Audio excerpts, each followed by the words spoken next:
Halo, shalom saudaraku yang terkasih di dalam nama Tuhan Yesus.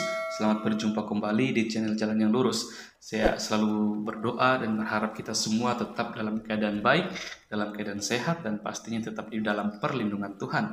Saudaraku yang terkasih, di kesempatan kali ini kembali lagi kita akan bersama-sama mau menyaksikan serta melihat bagaimana keberlangsungan suatu diskusi atau debat yang sangat menarik, yang pastinya di dalamnya ada Ustadz Suma dan juga teman-teman kita para apologet Kristen. Kenapa teman-teman para apologet Kristen ini kerap kali melawan atau berdebat dengan Ustadz Suma? Karena kita tidak mau membiarkan Ustadz Suma ini dengan sangat leluasa memutarbalikkan kebenaran tentang Kristen itu sendiri atau menggunakan ayat-ayat Alkitab yang dia tafsirkan secara liar untuk dia sampaikan kepada semua orang di publik seperti itu. Makanya teman-teman para apologet Kristen ini berhadapan Ustadz Suma guna untuk meluruskan setiap kebenaran-kebenaran yang diputarbalikkan oleh Ustadz Suma itu sendiri. Maka dari itu, tanpa berlama-lama, mari langsung saja kita simak videonya. Selamat menyaksikan dan Tuhan Yesus memberkati.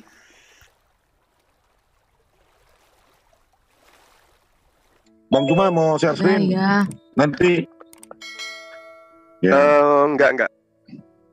Enggak, oke. Ini Saya jadi, buka ini screen-nya. bentar. Jadi kan kesepakatannya kita di TikTok kan Kak Zuma harus lampirin data, nanti share screen nggak lampirin data? Anda tinggal baca di People. No. Saya tidak suka dengan diskusi yang seperti itu. Lebih baik kamu bawa data kamu. Kalau dengan cara seperti itu saya tidak suka. Tidak akademis. Ada teman-teman Muslim yang bisa share screen Nanti di sini. ada nanti. Bang Ali, Kang Ali itu lebih silakan baik. untuk share screen ya. Ya, artinya Jadi- teman-teman kita ini tidak percaya Bible-nya. Mereka harus Bukan, percaya Bible. saya tidak perlu untuk kamu disclaimer seperti itu. Saya perlunya adalah secara Ketika saya berkata fair, satu gitu. Yohanes 1 ayat 1 nomor 1 kamu nggak percaya gitu. Aku nggak peduli dengan omongan kamu Kak Zuma. Oh, Peduli adalah dari aturan awal yang hingga dibuat akhirnya. untuk menyusahkan dirimu Ya. sendiri. Nggak apa-apa. Nanti aku bantu Eh, screen. Ya, Bang Zuma. jadi gini Pak, bukannya saya apa, jadi biar lebih apple to apple toh, ketika saya bawa data, beliau juga bawa data. Jadi enak ditonton. Kalau cuma saya doang bawa data dan beliau tidak, saya rasa itu tidak apple to apple gitu loh. Saya tidak ingin membuat martabat atau harga dirinya Pak Zuma jatuh gitu loh, karena hanya saya sendiri yang bawa data gitu Pak. Justru saya ditertawakan umat Muslim kalau saya nggak hafal Bible. Kupikir nggak Saya hafal jadi Al-Quran, Pak. apologet tapi nggak hafal, itu lucu menurut teman-teman Muslim gitu. Kalau hafal Harus Al-Qurannya, diplototin dulu, dibuka dulu, baru aku baca. Kalau Teman-teman Al-Qurannya Muslim dibaca tertawakan nggak Pak? saya nanti gitu loh. Oh alah pantes, Iya, iya. nggak apa-apa lah. Sudah Saya bahasa maklum, Indonesia Pak. nggak hafal pula kan konyol. Iya saya maklum aja, nggak apa-apa. Oke, kita mulai. Lanjut. Gimana? Iya, Ya. silakan. Siap ya? Oke, selamat malam, selamat datang Bang Zuma dan rekan-rekan Muslim yang hadir. Recordnya belum nih? Ain. Mana recordnya? Ini udah ada pada yang live nih, MDM live, M3. M3 live, MDM live, Alif channel live. Ya. Recording in progress. Oke, selamat malam. Assalamualaikum dan rekan-rekan Muslim. Assalamualaikum. Ya, malam ini kita mau berdiskusi lintas agama ya. Ya, antara narasumber Muslim, Bang Zuma dan Sis Minayong mewakili kekristenan. Nah, aduh, ini Pak Abdul bocor suaranya ya. Jadi ini berasal dari TikTok di komal saya juga tadi, bahwa Minayong akan menelanjangi Quran ya, bahwa kenapa dongeng-dongeng legenda Yahudi itu terdapat di kitab suci Al-Quran. Kan begitu ya Minayong ya? Apa saya Lebih salah? lebih Dikoreksi. tepatnya kita membahas tentang kekristenan yang dimana bidat-bidat aliran sesat yang diambil oleh Al-Quran sendiri, gitu Pak. Oke. Jadi begitu ya Bang Zuma. Jadi temanya udah disepakati. Iya. Saya ikut aja, apapun dibahas saya ikuti iramanya. Silakan. Oke. Kita pakai durasi yang 5 menit aja, mulai dari opening statementnya Minayong 5 menit. Silakan. Ya ini Minayong. timernya udah jalan belum? Berapa Pak? menit? Belum ya? Belum. Timer. Belum ada ya? Oke, tolong di share screen dong Mas. Belum ada Bro. timer. Kita dari ya. Nanti itu timer secara manual aja ya. Nah, aku sportif ke orangnya. Ya. Oke. Oke. Dimulai di saat saya berbicara ya, Tok ya. Tapi Oke. sebelum itu saya mau berdoa dulu, boleh nggak, Tok? Dan teman-teman Muslim. Sebentar saja. Boleh. Untuk kita semua di Iya, sini. silakan. Baik. Oke. Dalam nama Bapa, Putra dan Roh Kudus. Amin.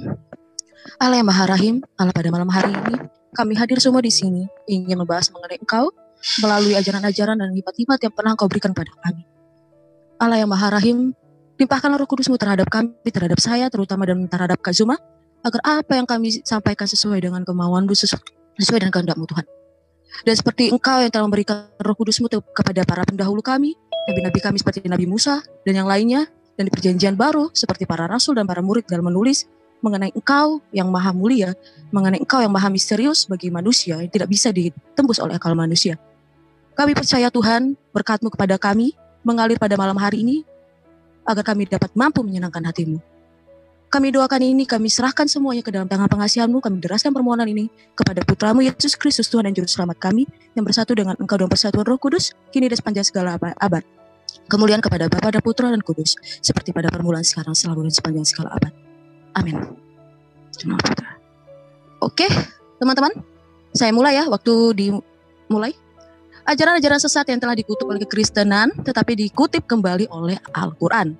Ini pembahasan yang menurut saya sangat bagus sekali, teman-teman. Kenapa? Karena banyak sekali yang mengatakan kekristenan itu sesat, semuanya sesat, apa pemahaman kalian juga sesat karena tidak sesuai dengan Allah. Oke, mari kita lihat apakah sesuai dengan Allah atau sebenarnya sudah pernah dibahas oleh kekristenan sendiri. Pertama, sekte sesat triteisme dan koloidarianisme. Next. Dalam surah Al-Maidah ayat 73 sama surah 55 ayat 119, Quran sebenarnya bermaksud untuk mengkritik kekristenan. Padahal justru sekte sesat triteisme dan bid'ah koloidarianisme yang harusnya dikritik oleh mereka. Di mana kalian bisa baca sendiri di terjemahannya ya, karena saya umat terjemahan dan nggak mungkin saya bawa bahasa Arab karena nanti akan dimarahin. Sebab orang yang belajar bahasa Arab juga pasti harus belajar terjemahan. Dan ingatlah ketika Allah berfirman, wahai Isa putra Maryam, engkaulah yang mengatakan kepada orang-orang, jadikanlah aku dan ibuku sebagai dua Tuhan selain Allah.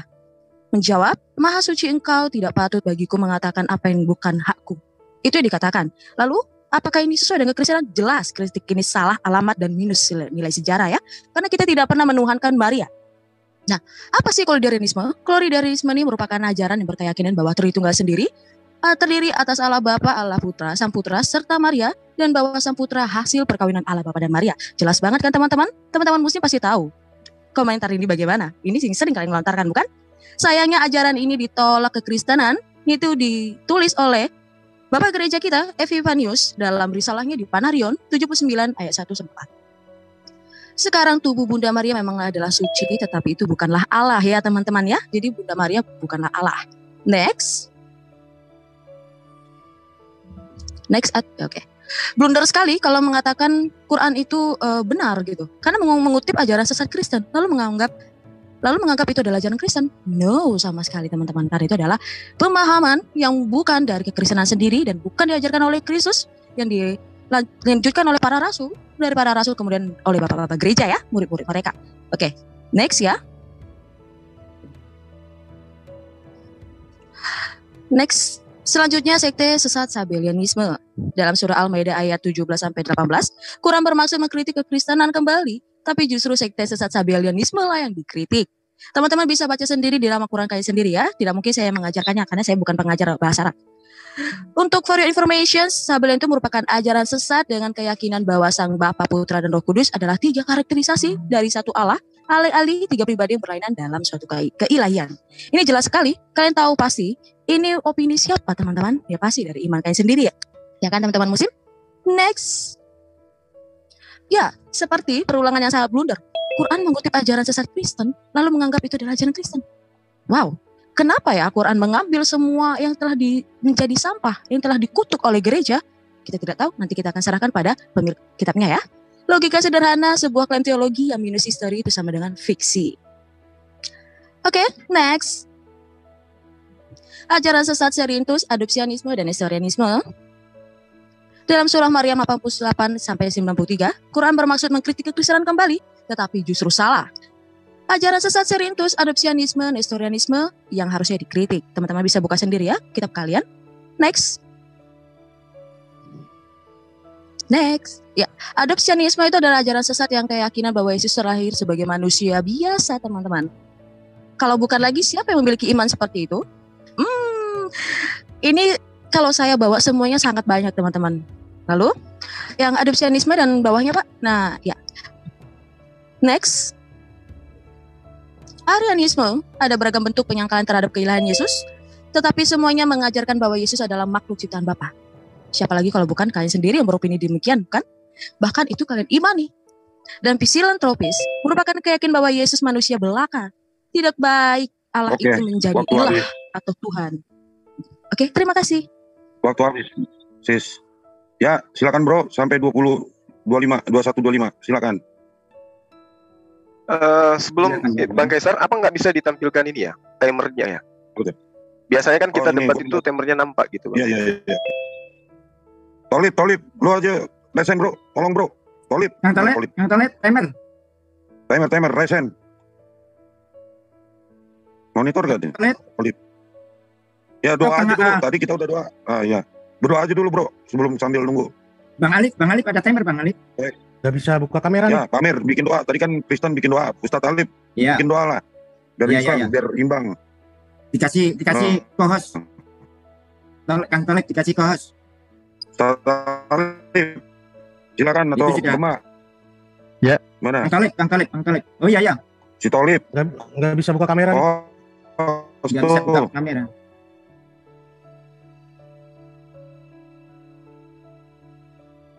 Maksudnya doa. Di ini ya, aturan. Udah, coba buka. Sekarang buka Tolib. Kameranya coba. Udah Udah, tuh tinggal disenterin aja. Udah ya. Oke, kami persilakan bagi pihak muslim untuk sebelum Bang Juma berbicara, kita kasih waktu untuk doa dulu. Karena tadi kan doa Kristen udah. Biar imbang lah. Ya Ustadz Alif atau siapa yang mimpin nih? Ustadz Budi. Gema. Mungkin langsung sama Guru Unda. Saya Silakan aja deh. Bang Bacakan aja silakan surah Bang ini. Alif. Oke. Doa. Baik ya, mungkin singkat. Bismillahirrahmanirrahim. Alhamdulillahirabbil alamin. Hamdan yuwafi ni'amahu wa kafi mazidah. Ya Rabbana lakal hamdu kama yanbaghi li jalali wajhikal karim wa adami sultanik. Allahumma ighfir lana dunubana wal ihwanina wal jamil muslimina wal muslimat wal mu'minina wal mu'minat ala hayya minal amat. Allahumma arinal haqqa haqqa warzuqna tiba'ah wa arinal batila batila warzuqna tinabah. Rabbana afriq alaina sabra wa sabit aqdamana wangsurna ala qaumil kafirin wangsurna ala qaumil musyrikin wangsurna ala qaumil Rabbana atina fid dunya hasanah wa fil akhirati hasanah wa qina adzabannar. Subhana rabbika rabbil izzati amma yasifun wa salamun alal mursalin walhamdulillahi rabbil alamin. Mungkin itu aja. Amin. Terima kasih. Ya, silakan Bro Juma. Waktu dimulai dari Bro berbicara. Baik. Silakan. Bismillahirrahmanirrahim. Assalamualaikum warahmatullahi wabarakatuh. Puji syukur kepada Allah Subhanahu wa Waalaikumsalam taala. warahmatullahi wabarakatuh. Sorry, ini berisik Salam di sini. dan Makanya saya taslim tutup. kepada junjungan kita Rasulullah Muhammad sallallahu alaihi wasallam dan juga pada sahabat-sahabat yang ada di sini. Terima kasih karena telah menyiapkan ruang ya. Yang pertama tadi membahas tentang surah Al-Maidah. Laqad kafaral ladzina qalu innallaha thalithu tsalatsa wa ma min ilahin illa ilahu wahid. Dikatakan ini salah katanya. Tapi pada konsep di dalam agama Kristen yang ada hari ini, Yesus itu adalah 100% manusia, 100% ilahi. Dan itu diajarkan dari sejak dahulu sampai hari ini. Ya. Pada tahun 431, tokoh-tokoh gereja sedunia bertemu di Konsili Efesus, mengesahkan Bunda Maria sebagai ibu Tuhan. Itu harus dipahami itu. Jadi, ketika Al-Quran mengatakan di dalam surah Al-Maidah ayat 116, wa iskalallahu ya Isa bin Maryam a'anta qultan linnas takhizuni wa ummi ilahaini min dunillah. Wahai Isa, apakah engkau pernah mengajarkan kepada orang Kristen untuk menuhankan dirimu dan juga ibumu selain daripada Allah? Jadi memang dari sejak dulu Maria itu menduduki posisi tinggi. Kalau hari ini Kristen yang ada di Indonesia tidak mengimani itu karena datang belakangan. Ya, kita perlu tahu bahwa Konsili Konstantinopel tahun 722 Masehi itu menggeser posisi Bunda Maria. Digantikan oleh siapa? Diganti oleh Roh Kudus. Jadi Al-Quran tidak pernah keliru menerangkan itu. Kalau hari ini kemudian kita tanya kepada teman-teman Kristen, apakah Yesus itu kemudian hari ini adalah bidat menurut ajaran Yesus itu sendiri? Saya katakan ya. Tadi di awal teman-teman kita siapa tuh Mbak Mina membawa pernyataan Allah yang Maha Rahim. Itu di mana diambil kata-kata kayak begitu? Yesus tidak pernah mengajarkan itu kepada Bani Israel. Allah yang Maha Rahim. Bukti Anda bidat. Ya. Yesus juga tidak pernah menyebut nama Yesus. Ibunya juga tidak pernah menyebut nama Yesus. Muncul Kristen sekarang menyebut nama Yesus. Anda bidat. Yesus itu disebut Yesua di dalam pengajarannya. Yesus kemudian ibadahnya di mana? Bait suci. Tempat orang-orang berkumpulnya, orang-orang yang sebelum masuk ke rumah ibadah itu bersunat, mandi, membasuh tangan, membasuh kaki, melepaskan alas kaki, masuk di dalam, tidak ada kursi, tidak ada meja, mereka berdiri dan sujud menyembah kepada Tuhan. Yang Anda lakukan hari ini, pernah diperhatikan Yesus? Tidak. Jadi nggak usah terlalu jauh kemana-mana. Yang Anda gali Al-Quranul Karim, Al-Ma'idah ayat 116, kemudian Ali Imran 73, itu semua sudah dilakukan oleh orang-orang terdahulu sebelum Anda. Jadi apa yang diterangkan oleh Al-Quran, tidak ada yang salah. Semua itu kebenaran. Nah, kalau berbicara mengenai ajaran bidat, Yesus tidak pernah mengajarkan dirinya itu adalah Tuhan yang datang dalam rupa manusia. Tapi itu yang Anda imani sekarang, bidat. Bahkan Yesus tidak pernah mengatakan kelompok pengikutnya itu adalah Kristen, Katolik, Protestan. Ya. Tapi Anda menamakan golongan Anda itu sekarang sebagai golongan Kristen, Katolik, Protestan, Advent, dan seterusnya. Itu bidat. Yesus menyembah hanya kepada Allah, menyembah kepada Tuhan pencipta langit dan bumi. Kesaksian Yesus terhadap dirinya, ada kesaksianku yang lebih penting dari kesaksian Yohanes. Apalagi kesaksian Kristen. Kesaksian Yohanes saja kalah. Apa itu? Bahwa semua pekerjaan yang aku lakukan, pekerjaan itulah yang bersaksi tentang aku, bahwa aku adalah utusan Bapa. Yesus utusan Bapa. Ending dari pengajaran Yesus ketika datang kepada Bani Israel, utusan Bapa. Bukan Bapa itu sendiri yang datang dalam rupa manusia. Tapi Anda imani Yesus itu sekarang sebagai Tuhan yang datang dalam rupa manusia, mengosongkan diri, tidak menganggap dirinya setara dengan Tuhan. Itu bidat. Demikian. Oke, terima kasih. Ya, giliran Sis Minayong untuk menanggapi atau memberikan pertanyaan. 5 menit. Silakan, Minayong. Oke. Share screen, Pak, Mas Bro. Saya berbicara ketika waktu dijalankan ya.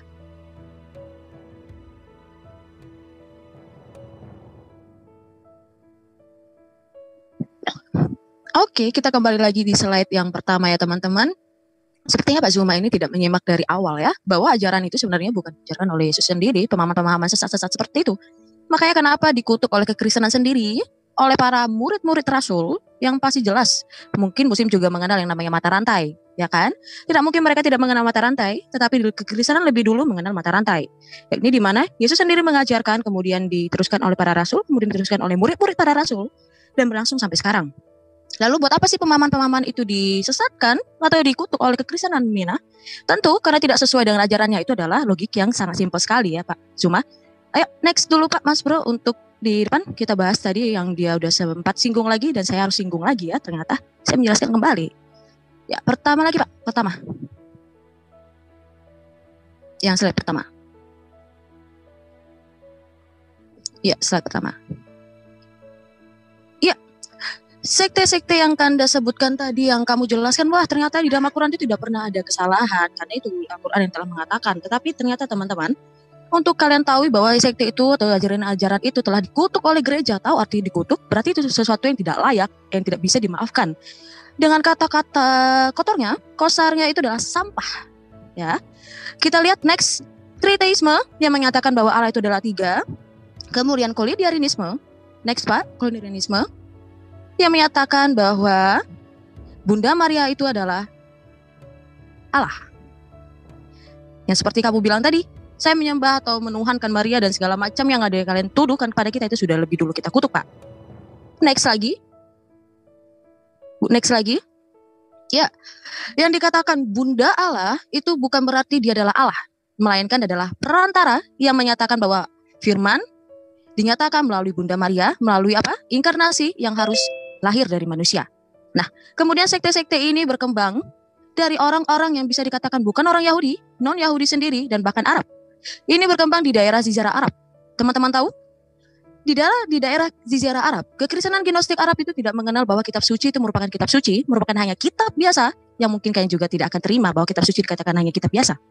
Nah, pertanyaannya kepada Pak Zuma, ini sangat familiar mungkin ya, yang katanya Al-Quran itu adalah maha sempurna, yang sempurna menyempurnakan yang lain. Pertanyaannya begini Pak, dari mana yang disempurnakan kalau yang di dalam Al-Quran sendiri itu mengambil habis dari bidat-bidat, aliran-aliran sesat yang telah dikutuk oleh kekristenan. Ingat, kekristenan itu menurut kalian adalah pagan. Tetapi kenapa hal-hal yang pagan yang telah dikutuk oleh pagan, pagan loh ya, pagan loh, sekelas pagan itu diambil oleh Al-Quran. Pertanyaan sangat simpel, saya rasa kamu bisa menjawab, Pak. Jawab saja lewat dari imanmu. Saya mempercayai menganut Quran. Surah Ibrahim 52 mengatakan sejelas-jelasnya dan pemahaman mengenai manusia ada di situ. Kemudian Yunus 1:1 mengatakan bahwa sedetail-detailnya Al-Quran. Saya harap Bapak bisa menjelaskan dari iman Bapak ya. Saya harap sekali, Pak. Terima kasih. Masih ada 1 menit. Udah? Ya, saya harap nanti dijelaskan dan saya ulang lagi teman-teman bahwa ajaran sesat ini bukan dari kekristenan yang benar. Makanya kenapa dikutuk? Kalau misalkan tidak dikutuk berarti kekristenan sendiri mengadopsi. Melainkan ini tidak sesuai dengan ajaran mata rantai para rasul. Seperti misantropisme yang mengatakan bahwa Yesus itu hanya manusia biasa. Dan tidak baik Allah itu menjadi manusia. Itu mirip sekali dengan kalian. Bahkan apostasis itu merupakan aliran sesat yang mengatakan neraka itu tidak kekal. Itu sama seperti kalian memahami bahwa neraka itu tidak kekal ya. Bahkan Basilides yang kalian imani bahwa Isa itu diserupakan, ternyata mencatut habis dari Basilides. Saya ulangi lagi pertanyaan saya, Pak. Kenapa Quran mengambil habis? Apa ajaran-ajaran yang telah dianatema atau dikutuk oleh kekristenan? Terima kasih. Ya, waktu habis. Silakan Bro Zuma untuk menjawab dan menanggapi. Baik. Bismillahirrahmanirrahim. Jadi ketika saudari bertanya kepada saya, kenapa kemudian Al-Quran itu mengambil habis? Itu pemahaman saudara ya. Nah, kemudian ketika Anda membawa Al-Quran surah Ibrahim ayat 52. Bismillahirrahmanirrahim. Haza balagul linnas waliyunzaru bihi waliya'lamu annama huwa ilahu wahid waliyazakkaru ulul albab. Jadi di sini diterangkan bahwasanya Al-Quran ini adalah penjelasan sempurna bagi manusia. Ini terkait apa? Terkait tentang apa yang terjadi pada masa lampau, masa yang ada pada masa itu, dan masa yang akan datang. Ini yang diterangkan oleh Al-Quran. Untuk apa kemudian? Agar mereka diberi peringatan dengannya. Poinnya di mana? Dialah Tuhan yang besar dan agar orang berakal itu mengambil pelajaran. Jadi poin daripada kesempurnaan Al-Quran penjelasannya terkait tentang Tuhan, ketauhidan, terkait dengan teguran Allah kepada orang-orang terdahulu yang gemar kemudian mengambil tokoh-tokoh dari mereka untuk jadikan sebagai Tuhan selain daripada Allah. Nah, kalau hari ini kemudian Anda mengatakan Kristen membidat-bidatkan agama yang diterangkan oleh Al-Quran, justru Anda menguatkan Al-Quran. Berarti Al-Quran sudah benar. Ajaran yang dibidat-bidatkan Al-Quran yang dikatakan sebagai ajaran kafir atau kufur itu tidak salah. Karena Kristen pun mengiyakan. Masalahnya sekarang yang dibidatkan itu tidak jauh beda dengan yang membidatkan. Antara Kristen yang membidat-bidatkan Kristen yang lain itu nggak jauh beda. Apa bedanya coba kira-kira? Sama-sama bukan ajaran dari Yesus. Yesus mengajarkan apa? Ketaatan. Ketaatan kepada siapa? Kepada Bapa. Apa fungsi ketaatan itu? Mengasihi. Kasihilah Allahmu dengan segenap hatimu. Bagaimana cara mengasihi Allah? Bagaimana cara mengasihi Tuhan? Menurut ajaran para nabi yang diajarkan pula oleh Yesus, mentaati segala perintah-perintahnya. Di mana termaktub perintah Tuhan? Hukum Taurat. Apakah Kristen masih menjalankan hukum Taurat? Tidak. Apakah mereka bidat? Ya, pasti bidat. Jangan engkau makan babi. Kristen gimana? Makan. Bidat. Jadi kalau Anda mau berbicara menyalah-nyalahkan Al-Quran, justru yang Anda terangkan ini membenarkan isi Quran. Kristen muncul kemudian juga kena. Laqad kafarul ladzina qalu, mengatakan 1 dari 3. Makanya ada konsep Trinitas. Trinitas itu asalnya dari mana? Dari Kristen. Apakah Yesus mengajarkan Trinitas? Tidak. Menyebut nama Kristen aja kagak. Jadi ketika Anda berbicara mengenai bidat, mohon maaf kata ini. Mohon maaf sekali lagi nih. Anda lah yang ada di sana. Karena Yesus mengatakan di dalam kitab Anda sendiri, Yohanes 10 nomor 27. Sorry, ya 27 nomor 28. Nomor 27. Aku mengenal muridku. Muridku mengenal aku. Mereka mendengarkan perkataanku dan mengikuti aku. Sekarang apakah Anda mengikuti Yesus ibadah hari Sabat? Tidak. Apakah Anda mengikuti Yesus menyembahnya kepada Allah? Tidak. Apakah Anda mengikuti Yesus taat kepada hukum Taurat? Tidak. Apakah Anda menyembah pribadi satu Tuhan dan tidak pernah bersekutu menjadi makhluk? Tidak. Yesus apakah merasulkan Paulus? Merasulkan Lukas, Markus, dan semua yang Anda rasulkan? Tidak. Kalau tidak berarti Anda ajaran baru. Bidat berarti. Jadi Anda membidatkan Kristen lain, sementara Anda bermandikan sesuatu yang bidat. Sekarang kalau Anda berbicara Islam, dari poin mananya Anda mau mengatakan Islam itu bidat? Sementara kami tidak mengaku pengikut Yesus. Kami bukan pengikut Yesus. Yang dikatakan pengikut ketika yang diikuti takbir Allahu Akbar, makmum wajib hukumnya Allahu Akbar.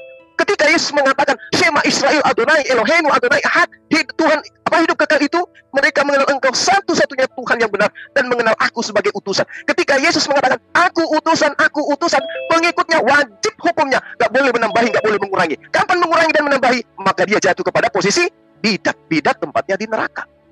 Apakah Yesus pernah mengusir orang-orang bidat yang mengatasnamakan dirinya sebagai pengikut? Yes, baca Matius 7 nomor 21 sampai 23. Siapa yang diusir di sana? Benyahlah kau semua pembuat kejahatan. Siapa itu? Pelaku bidat. Coba Anda ngaca. Silakan. Waktu habis. Ya, silakan Minayong untuk menanggapinya. 5 menit. Oke. Waktu berjalan ketika saya berbicara ya. Sebenarnya saya sangat semangat sekali lihat Pak Zuma ini berbicara terus menerus, tapi tidak ada poin untuk bisa saya mendapatkan jawaban yang pasti dari iman dia mengenai kenapa Al-Quran mengambil penuh apa yang telah dikutuk oleh kekristenan. Ingat seperti saya katakan tadi, kekristenan itu merupakan ajaran sesat menurut kalian, bukan? Oke. Kita lihat ya teman-teman. Kita lanjutkan lagi seberapa sesatnya ajaran yang ini yang dikutip oleh Al-Quran sendiri dan diimani oleh teman-teman muslim. Golongan Makedonius ini adalah iman kalian sendiri, yaitu golongan Primun Matonaki, pelawan Roh Kudus sendiri. Meskipun mengetahui kalian Yesus Kristus, kita anggap saja kalian tidak mengakui Yesus Kristus sebagai keilahian, tetapi kalian mengatakan Roh Kudus itu sendiri adalah ciptaan. Yang sama seperti kalian katakan Jibril adalah Roh Kudus. Sama seperti ini. Ini adalah bidat yang telah dikutuk pada abad keempat. Pertanyaan ini pasti akan sangat banyak lagi ya teman-teman. Kenapa?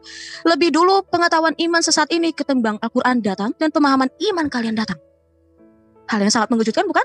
Tentu saja belum pernah dibahas. Dan teman-teman muslim kebanyakan terlalu memfokuskan apa yang selalu dikatakan oleh Pak Zuma hanya khotbah. Kemudian, semi-pelagianisme setelah Agustinus membantah ajaran Pelagius, ini adalah iman kalian sendiri juga yang kalian ambil pada abad kelima, di mana manusia dapat menjangkau Tuhan dengan kekuatannya sendiri. Jadi kalau bagi kami kekristenan, kami tidak lagi syok dengan mengenai ini karena ini telah dibahas di setiap konsili.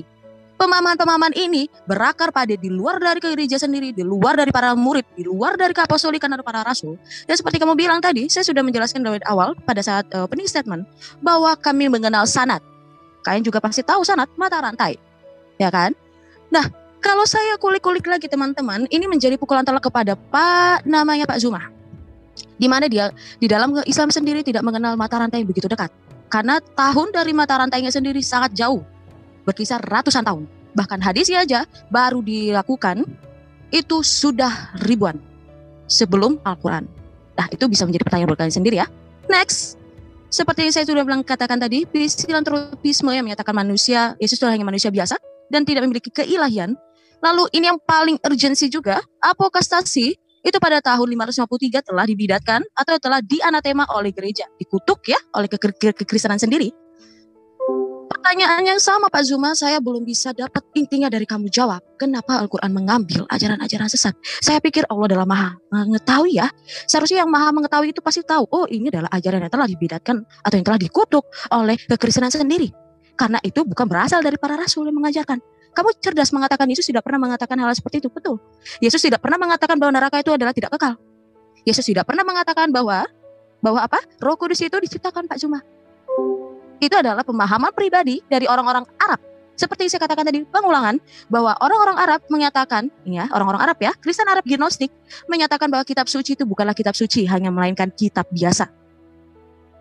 Seharusnya Allah yang Maha tahu, Dia pasti akan tahu dan tidak akan memasukkan itu ke dalam iman kalian. Pertanyaan saya masih tetap sama, tetapi saya berikan pertanyaan berikutnya lagi. Kemana kemahatauan Allah ketika Dia tahu itu adalah yang telah disesatkan atau dikutuk oleh manusia? Apakah Allah tidak maha tahu? Seharusnya Dia maha tahu. Itu pertanyaan ya. Kamu harus bisa menjawab mengenai seperti yang saya bilang tadi. Saya penganut bahwa Al-Quran itu teliti dan disusun dengan rapi penjelasan dan sejelas-jelasnya. Saya tidak melihat kamu membuka data kamu seperti yang saya katakan di TikTok. Kamu harus membawa data kamu, tetapi kamu tidak membawa data, hanya berbicara saja, saya juga bisa. Tapi saya membawa data karena saya tahu saya ada orang akademis. Saya belajar, saya punya ilmu. Oke Pak Zuma, saya mohon kamu harus bisa apple to apple. Silakan Pak Zuma, dijelaskan. Terima kasih. Oke, waktu habis. Silakan Pak Zuma, 5 menit. Oke, baik. Terima kasih ya. Pertama, ketika saudara kemudian mengatakan tentang Roh Kudus, ini menggelikan nih. Saya sudah bertahun-tahun bersama dengan orang Kristen berdebat. Mereka tidak pernah memberikan data akurat Roh Kudus itu siapa menurut Bibelnya yang original teksnya bahasa Yunani. Bahkan yang bahasa Ibrani sekalipun. Selain daripada ngambil dari Al-Quran. Nah, nanti kalau misalnya ada yang tersinggung dengan perkataan itu, silakan jadwalkan kita debat tentang Roh Kudus. Kalau di Al-Quran itu jelas. Kul man kana aduwwan li Jibril fa innahu nazzalahu ala qalbika bi idznillah. Al-Baqarah ayat 97. Jibril itu adalah Roh Kudus itu sendiri. Di mana diterangkan dalam surah An-Nahl ayat 102. Kul nazzalahu ruhul qudus min rabbika bil haqq. Jadi yang menurunkan Al-Quran bernama Jibril itu disebut Roh Kudus. Sementara Anda kenapa dikatakan bidat oleh Islam, oleh Al-Quran? Karena Anda menuhankan Roh Kudus. Sementara di kitab Anda sendiri, Roh Kudus itu bukan Tuhan. Jadi Al-Quran membidatkan Anda, Yesus juga membidatkan Anda. Apa pembuktiannya? Coba kita lihat dalam kitab Anda sendiri, Yohanes 16 nomor 13. Tetapi apabila ia datang, yaitu Roh kebenaran, ia akan memimpin kamu ke dalam seluruh kebenaran. Sebab ia tidak akan berkata-kata dari dirinya sendiri. Oh, ada Tuhan tidak bisa berkata-kata dari dirinya sendiri.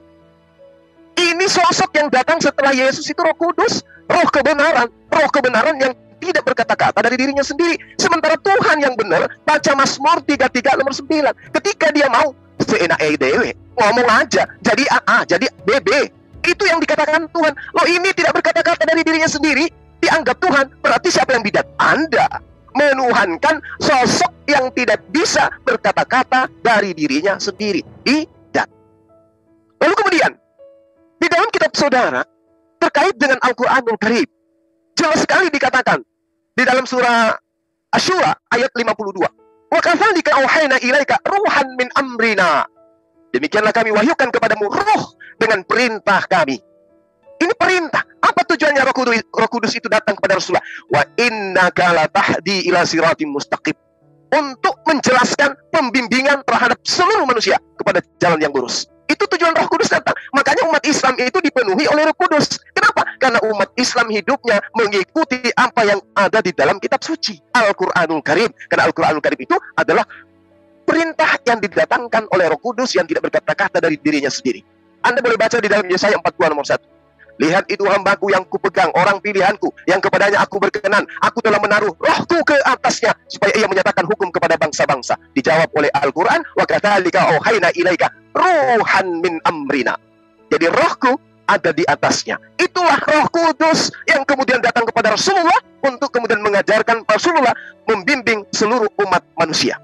Nah, kenapa Anda bidat? Karena Anda menuhankan Roh Kudus. Sementara Roh Kudus itu adalah Jibril. Apa buktinya Bang Suma? Baca Matius 1 nomor 18. Kelahiran Yesus Kristus adalah seperti berikut. Pada waktu Maria ibunya bertunangan dengan Yusuf, ternyata ia mengandung dari Roh Kudus. Ternyata mengandung dari Roh Kudus. Sebelum mereka hidup sebagai suami istri. Loh, Roh Kudus ini memang siapa Bang Suma? Baca Lukas 1 nomor 20 nomor 27. Dalam bulan yang ke-6, Tuhan menyuruh malaikat Jibril pergi ke sebuah kota di Galilea bernama Nazaret kepada seorang perawan yang bertunangan dengan seorang bernama Yusuf. Ternyata Roh Kudus yang datang kepada Maria itu adalah Jibril. Al-Quran dan kitab Anda mengatakan Roh Kudus itu Jibril. Ini data. Tapi Kristen yang membidatkan Kristen lain justru menyembah Jibril yang mereka sebut Roh Kudus. Menyembah Roh Kudus yang adalah Jibril. Ayo, masih mau ngeles kalau kalian itu bidat? Kitab Anda sendiri yang mengatakan yang datang kepada Maria namanya Jibril. Dia digelari apa? Roh Kudus. Al-Quran pun demikian. Yang datang kepada Rasulullah Jibril. Digelari apa? Roh Kudus. Loh, kok dituhankan pieto mbak? Sadari, Anda bidat. Lanjut. Oke, waktu habis. Silakan Sis Minayung. 5 menit. Ya. Oke. Di slide Pak Zuba begitu semangat sampai dia bundar sendiri ya teman-teman.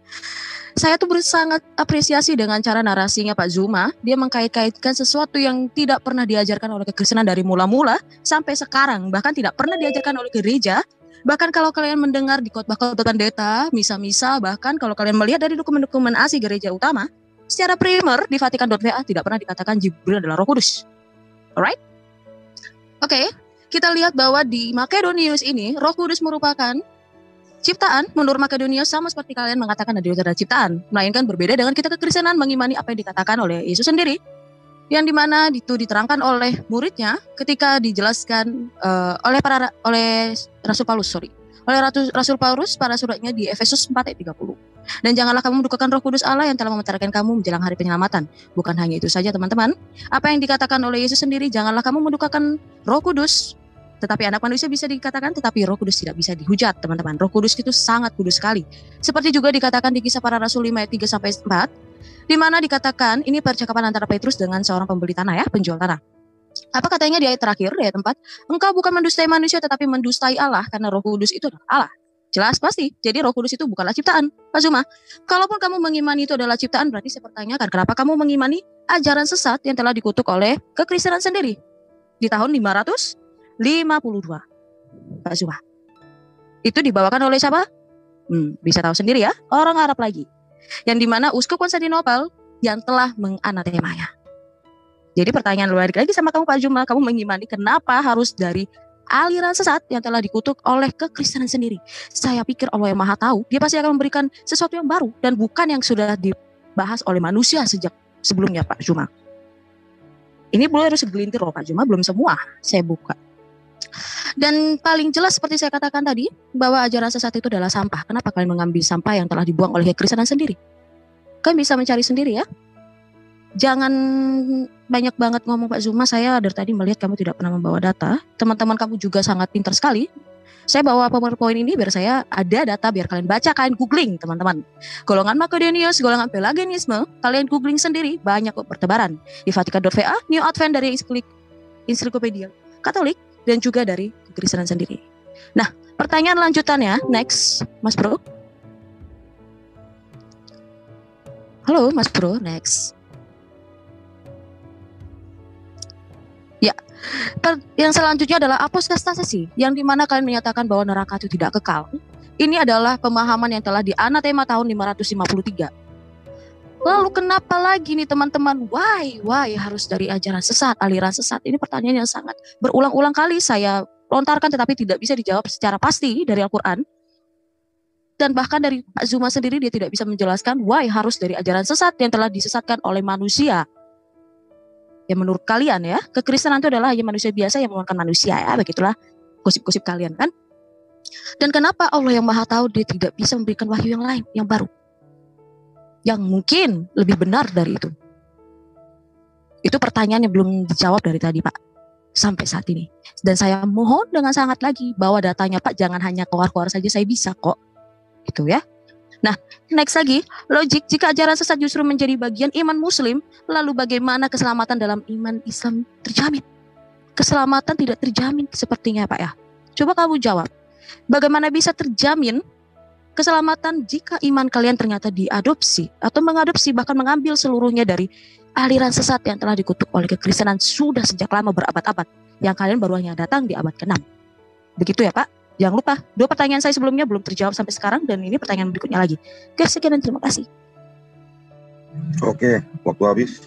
Silakan Bro Zuma untuk menjawab pertanyaan. Baik.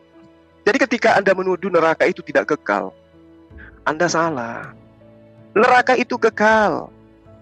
Ya. Neraka itu pasti kekal adanya. Makanya dikatakan fi nari jahannam khalidina fiha. Ayat lain menerangkan As-Zukhruf ayat 74. Innal mujrimina fi azabin jahannam khalidun. Kekal itu. Neraka itu kekal. Tetapi Anda kemudian mengatakan orang yang masuk ke neraka kekal di dalamnya. Kalau di Islam tidak. Kalau di Islam itu berkesesuaian dengan ajarannya Yesus. Orang diupah berdasarkan perbuatan. Orang diupah berdasarkan amal. Perbanyaklah harta surga. Harta surga itu perbuatan baik. Ketika Yesus ditanya, seperti apakah kami bisa memperoleh hidup? Lakukan hukum Taurat. Sudah ya Rabi, ya guru. Apa yang dikatakan? Datanglah kepadaku, juallah semua hartamu. Berarti amal, sedekah, infak. Lalu kemudian bagaimana dengan neraka? Diupah berdasarkan perbuatan ketika dia hidup. Kalau perbuatannya ada kebaikan dan ada keburukan, ya diupah dulu keburukannya, baru diberi upah kebaikannya. Islam dan ajaran Yesus itu sama. Lah yang kalian itu dari mana ajarannya? Kalian yang bid'ah. Kalau terkait dengan alam nerakanya, neraka itu kekal. Ayatnya banyak, neraka itu kekal.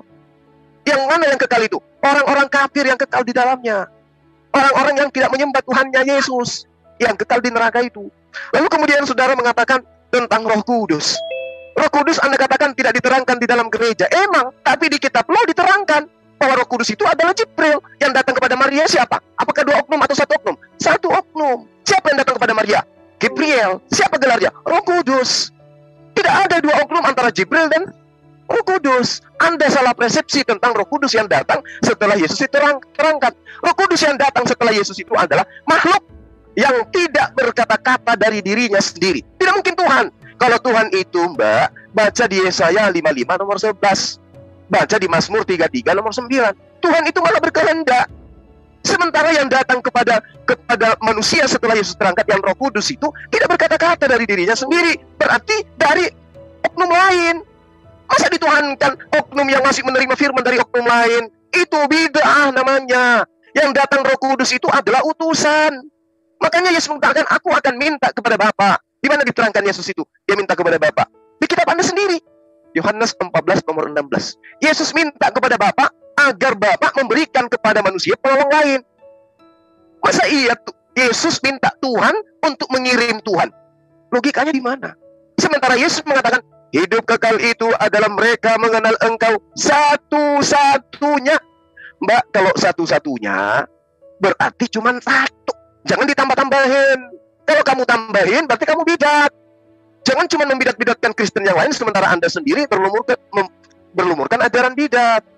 Ya, Tuhan yang diperkenalkan Yesus kepada Bani Israel itu namanya Allah. Mereka sebut Bapa, orang Yahudi kenal Hasem. Bukan Yesus. Sementara Kristen mengenal Yesus itu sebagai Bapa yang datang mengosongkan diri, dilahirkan oleh manusia, mati dibunuh oleh manusia, bangkit pada hari ketiga. Siapa yang mengimani itu? Mbak ini. Yesus ajarkan nggak? Tidak. Apa namanya itu? Tidak. Islam datang untuk meluruskan itu semua. Jadi ketika Anda mengatakan, kenapa Al-Quran membahas? Yang dibahas Al-Quran itu bukan cuma yang Anda bidatkan. Anda juga yang dibahas oleh Al-Quran. Anda juga yang dibahas oleh Al-Quran. Lalu kemudian Anda mengatakan, Al-Quran Islam itu tidak bersanad. Wow, keren. Kalian bersanad. Antara Yesus dengan Lukas aja terputus. Yesus dan Lukas, Markus, Paulus itu terputus. Dari mana Lukas itu mendapatkan keilmuan setebal itu? Depolius yang mulia, banyak orang yang menceritakan peristiwa-peristiwa yang terjadi di antara kita. Dari mana Lukas terima itu sementara dia tidak pernah bertemu langsung dengan Yesus? Mana sanadnya? Kalau Anda mengimani catatan Lukas sebagai firman Tuhan, Yesus tidak mengimaninya, Anda bidat. Demikian. Ya, silakan Miss Esis Minayung. Iya, saya sangat dari tadi saya ketawa loh. Cuma ya, gak apa-apa lah. Saya tuh sangat apresiasi lagi kembali dengan cara opininya dan narasinya Pak Zuma yang sangat tidak nyambung dari kekristenan sendiri dan bahkan tidak seperti yang diajarkan oleh kekristenan sendiri ya teman-teman. Kenapa saya katakan begitu? Karena dia bukan orang Kristen dan dia tidak pernah jatuh atau nyemplung di dalam kekristenan sendiri. Iman kami mengenal yang namanya sanad di mana para rasul sendiri, kalau kekatolikan mengatakan dan ortodoksi yang mengatakan, sanad terutama itu adalah Petrus yang merupakan dia yang diberikan kepercayaan oleh Yesus Kristus sendiri. Ya, terlalu banyak poin kamu, tetapi kamu tidak bisa sederhana untuk menjelaskan iman kamu sendiri, Pak. Cuma, ya, dalam ajaran kekristenan sendiri, apa yang telah disampaikan oleh Pak Zuma, ternyata itu adalah masih tetap sama aliran sesat dari kekristenan sendiri yang telah dikutuk. Dan tetap seperti saya katakan, kalau Allah itu maha tahu, kenapa Al-Quran itu isinya apa yang telah disesatkan atau yang telah dikutuk oleh kekristenan sendiri pada abad mula-mula. Dan ya, kamu mengatakan bahwa Yesus sendiri tidak pernah mengajarkan ini itu, sedangkan kamu sendiri adalah iman yang baru datangan.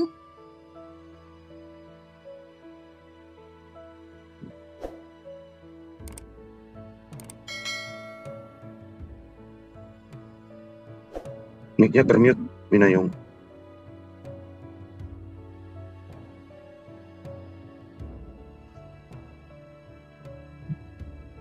Halo.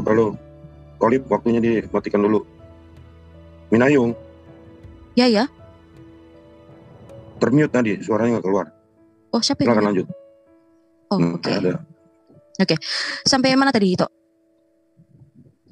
Sampai mana tadi? Ya, seperti yang saya katakan tadi, bahwa di dalam Alkitab sendiri, bahkan di dalam nama-nama list malaikat-malaikat orang-orang Yahudi dan kekristenan tidak pernah ada namanya Jibril. Jibril itu hanya ada pada abad ke-6 yang dibawa oleh Islam sendiri. Itu bisa pertanyakan lagi sama iman kalian, kenapa bisa ada nama-nama hal seperti itu, yang bahkan tidak diimani oleh Yahudi dan kekristenan. Nah, yang kamu kutip mengenai Jibril atau kami mengenalnya nama Gabriel, yang bertemu dengan Maryam, atau saya bilang Maria di dalam kita, Bunda Maria sendiri, dia tidak menjadi Roh Kudus untuk masuk ke dalam perutnya Bunda Maria. Dia hanya mengatakan, "Salam Maria, penuh rahmat Tuhan sertamu. Terpujilah engkau di antara wanita, dan terpujilah buah tubuhmu, Kristus." Sebab apa? Ketika Maria mendengar perkataan itu, apa kata Bunda Maria? "Terjadilah padaku menurut perkataan Tuhan." Apa diperkatakan Tuhan? Tuhan mengatakan bahwa Roh Kudus akan berdiam di dalam dirinya, yang akan di mana dia akan membawa keselamatan itu sendiri melalui kelahiran putranya, Yesus Kristus, yang mana adalah Sang Firman sendiri. Ini kalian tidak mengerti karena kalian adalah iman datangan, dan kalian mengimani ajaran sesat, yang di mana pada tahun itu, pada tahun kalian abad ke-6, bahwa penganut Aryan bekerja sama dengan Muslim untuk menggencarkan iman yang baru. Bisa dikatakan ini adalah sebuah komunitas yang baru dan bukan dari iman agama baru ya, melainkan komunitas. Kembali lagi saya katakan untuk kamu, Pak Zuma, bahwa kamu sendiri menyatakan bahwa neraka itu hanya kekalnya kepada orang kafir. Berarti kemahakasihan Allahmu tidak pernah ada. Karena Allahmu telah menetapkan orang kafir dan orang yang tidak kafir. Itu sama sekali bertentangan dengan ajaran Kristus sendiri. Di mana Kristus sendiri mengatakan bahwa Dialah Tuhan yang memberikan apa? Matahari dan hujan kepada orang baik dan orang yang jahat. Oke? Dan kemudian kamu mengutip mengenai seorang pemuda yang orang kaya, dia ingin ikut mengenai Yesus. Dia tahu Yesus adalah Tuhan, tetapi Tuhan mengatakan, "Aku tidak perlu untuk harta-hartamu, tetapi aku perlu kamu." Apa yang dilakukan oleh anak muda itu? Anak muda itu meninggalkan Yesus karena dia sedih hatinya kepada hartanya. Itu mengenai apa sih, Mina? Itu mengenai kamu yang hanya meminta berkat sama Tuhan, tetapi kamu tidak memberikan hatimu kepada Tuhan. Jadi sedalam itu iman kita, Pak Zuma.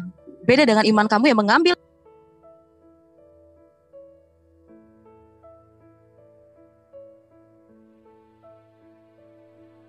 Termute lagi tuh Minayung. Ya selalu kepotong nih. Apa nih? Ya, saya ulang lagi kepada kamu Pak Zuma.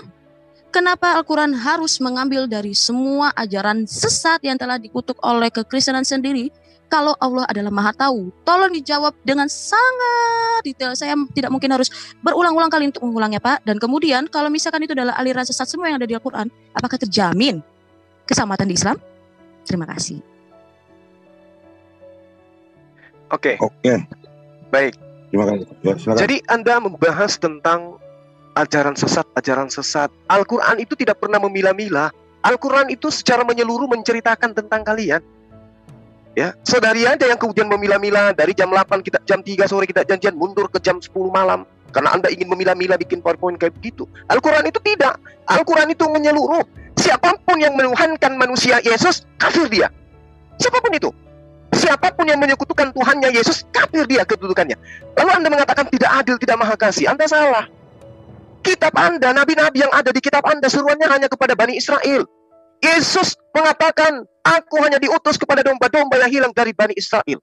Lalu bagaimana dengan bani-bani yang lain? Mana maha keadilannya? Nggak adil dia. Untung ada orang-orang yang muncul kemudian yang memberikan ajaran yang bertentangan dengan itu.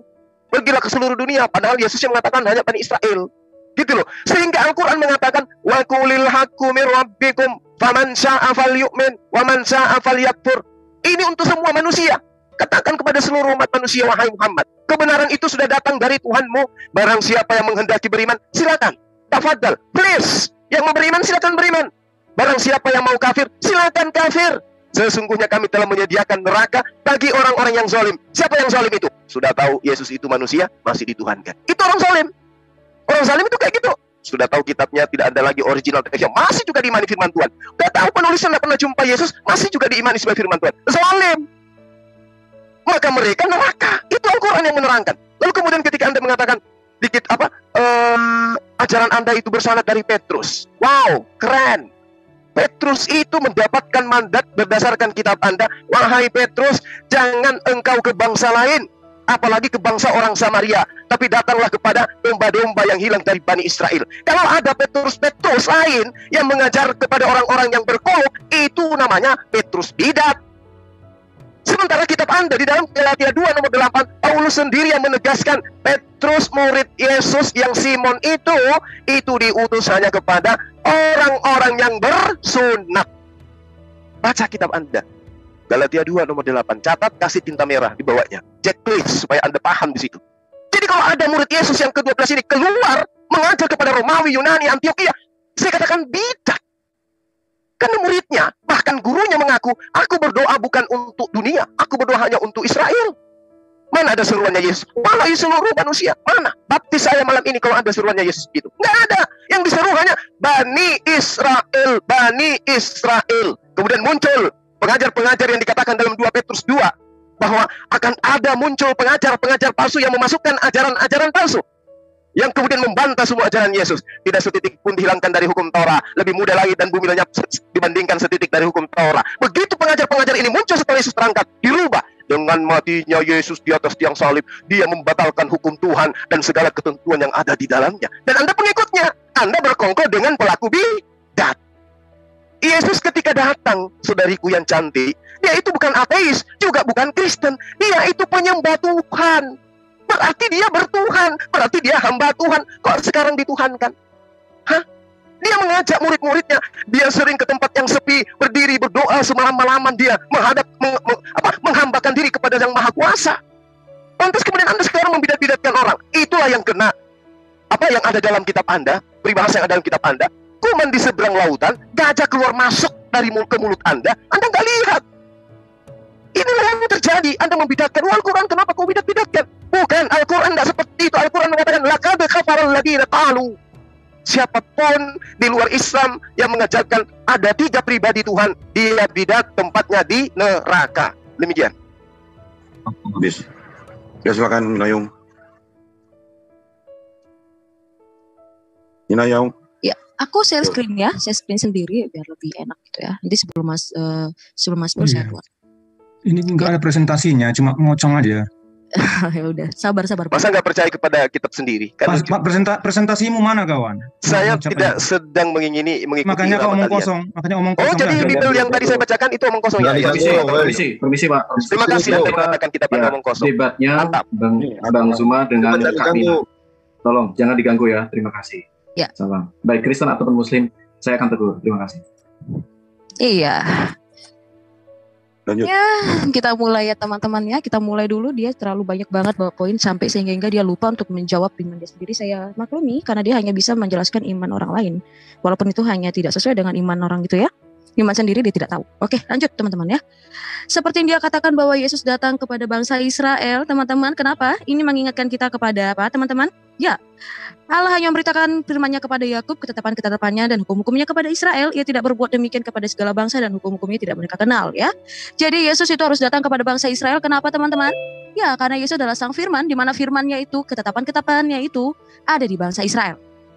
Jadi harus dia yang membenarkan kepada bangsa Israel bahwa seperti ini loh, seharusnya kamu melakukan bahwa karya keselamatan telah kulakukan. Nah, kemudian bagaimana lagi si Mina? Kok bisa dia harus datang ke bangsa Israel? Mari kita lihat ya. Bahwa di Yesaya 55 ayat 11, demikianlah firmanku yang keluar dari mulutku, ia tidak akan kembali kepadaku dengan sia-sia, tetapi ia akan melaksanakan apa yang kukendaki dan akan berhasil dalam apa yang kusuruh kepadanya. Jelas teman-teman, Yesus sebagai seorang firman yang keluar dari Bapa, dia harus kepada bangsa Israel dan bukan kepada bangsa Arab. Justru ini akan menabrak Isa yang datang di Arab. Pertanyaan buat kamu Pak Zuma, tambahan lagi yang kelima. Kenapa Isa didatangnya di Arab dan bukan di Israel? Sedangkan ketetapan-ketetapan Allah itu adanya di Israel. Saya menggunakan kata Allah biar kamu paham. Lanjut lagi teman-teman. Di dalam kekristenan sendiri bahkan orang Yahudi juga meyakini bahwa apa teman-teman? Bahwa Allah itu berbicara kepada Abraham. Di mana teman-teman? Kita lihat ya. Kejadian 17 di mana ini mengenai anaknya ya, yang harusnya bentar ya, saya lihat dulu. Allah naik. Nih, di Kejadian 17 ayat 22 dikatakan setelah selesai berfirman kepada Abraham, naiklah Allah meninggalkan Abraham. Jelas sekali pemirsa dan teman-teman yang nonton nih, bahkan yang ada di Zoom ini dan bahkan Pak Zuma sendiri melihat secara terang benderang atau saya harus men-screenkan lebih gede. Bahwa kekristenan meyakini Tuhan itu bisa dilihat. Sang firman itu bisa dilihat. Di mana lagi sih Yohana? Kita backstreet lagi yuk. Back. Di Kejadian 3. Kejadian ketiga ketika Allah itu, Tuhan itu berjalan-jalan di Taman Eden. Ingat. Tuhan yang di dalam kekristenan dan Yahudi meyakini itu bisa dilihat dan bukan yang namanya harus melalui perantara Jibril. Satu hal yang pasti ya teman-teman. Nah, kembali lagi dengan ajaran bidat yang kamu bilang bahwa Di dalam kekristenan sendiri ternyata lebih bidat dibanding itu. No, kita lebih dulu datang ketimbang kalian. Yang abad 6, yang bahkan itu mengambil dari ajaran sesat sendiri. Di share screen, Mas Bro. Kita share screen mengenai lagi bahwa Pisantropisme yang dikatakan Yesus adalah hanya manusia biasa. Itu telah ada di abad berapa, teman-teman? Ya, Pisantropisme sendiri itu adalah aliran sesat yang telah dianatema atau dikutuk oleh kekristenan sendiri. Jadi pertanyaannya lagi Pak Zuma yang belum Anda jawab. Kenapa dan harus mengapa di dalam Al-Quran sendiri mengambil aliran sesat yang telah dikutuk oleh kekristenan sendiri, Pak Zuma? Kalau Allah adalah Maha yang tahu ya, Pak Zuma. Kemudian pertanyaan berikutnya, kalau Yesus itu harus datang ke bangsa Israel, lalu kenapa Isa harus ada di bangsa Arab? Kamu belum bisa menjelaskan ini secara detail melalui imanmu sendiri. Saya meragukan kamu adalah seorang akademis yang hanya bisa berbicara sendiri. Saya pun bisa, Pak, tanpa data ini, Pak. Saya membawa data ini adalah sebagai pelampiran saya bahwa saya belajar, Pak. Ya, oke. Terima kasih, Pak. Oke. Silakan Bro Zuma. 5 menit. Ya, baik. Kenapa Islam itu, Rasulullah SAW itu datangnya di Arab, bukan di Israel? Satu, karena kehebatan yang muncul kemudian oleh para nabi di depan Bani Israel, itu tidak dianggap oleh Bani Israel. Musa menyelamatkan mereka dari perbudakan. Apakah mereka kemudian beriman? Tidak. Yesus datang kemudian, dikasih keajaiban yang sangat luar biasa, mujizat yang luar biasa. Apakah mereka masih beriman? Tidak juga. Terus kemudian yang datang ini membawa hukum-hukum tertulis, Al-Quranul Karim. Apa mungkin mereka mau imani? Udah pasti tidak. Bahkan sampai sekarang mereka tidak beriman. Tapi coba ketika datang ke Arab, sejazirah Arab beriman. Paham itu ya? Dan Anda harus tahu, Anda beragama Kristen itu bukan orang Yahudi yang ngajarin. Ya, itu dari barat tuh yang datang tuh. Bahkan kalau Anda jeli melihat kitab Anda sendiri, Matius 23 nomor 15, celakalah engkau wahai ahli Taurat, orang Farisi, orang munafik, menyeberangi lautan, menjelajahi daratan, mentobatkan orang masuk ke agamamu dan membuat dia orang neraka dan 2 kali lebih jahat daripada engkau. Ini sudah masa Yesus loh. Yesus datang unyu-unyu, lahir di kandang binatang, memperlihatkan mujizat, membangkitkan orang mati. Kagak dipercaya. Bagaimana Rasulullah yang buta huruf, tidak bisa apa-apa, datang kepada mereka. Yesus yang luar biasa aja, yang dari keturunan para raja, yang keturunan orang Lewi, keturunan bahkan disebut raja di atas raja, ada ditampar mukanya, diludahin, diseret. Allah itu maha tahu, makanya datangnya kepada bangsa Arab. Kenapa? Karena Tuhan sendiri mengatakan dalam Kejadian 49 nomor 10, tongkat estafet Israel Yehuda itu akan diberikan kepada dia yang berhak ketika ia datang. Siapa dia? Yang mampu menaklukkan bangsa-bangsa. Oke? Musa mengatakan datang nabi yang sama seperti aku, yang pada mulutnya dikasih firman, yang mujizatnya sama seperti Musa. Jadi kalau mujizat sama seperti Musa, bahkan yang lebih dari mujizat yang Musa datang ke orang Israel pun tetap saja ditolak. Kenapa? Mereka bangsa tegar tengkuk. Dan Tuhan tidak mau gagal lagi untuk mengajarkan hukum-hukumnya di atas muka bumi. Makanya saya katakan tadi Yesaya 42 nomor 2 itu loh. Ya, Yesaya 42 nomor 1 itu loh. Itulah hambaku yang kuberikan kepadanya, aku berkenan, aku akan memberikan rohku ke atasnya, supaya dia menyatakan hukum ke atas bangsa-bangsa. Yesus bisa nggak menyatakan hukum-hukum kepada bangsa-bangsa? Hukum apa? Dikelilingi orang-orang bidat. Gak ada yang mengimani dia kok. Murid-muridnya 11 orang dibantai semua oleh Paulus. Gimana mau menegakkan hukum-hukum kepada bangsa-bangsa? Hah? Gimana? Gak bisa. Harus keluar ke Bani Ismail. Bani Ismail yang harus menegakkan hukum-hukum kepada bangsa-bangsa. Lalu kemudian Anda mengatakan Tuhan kami itu tidak terlihat, Tuhan itu terlihat.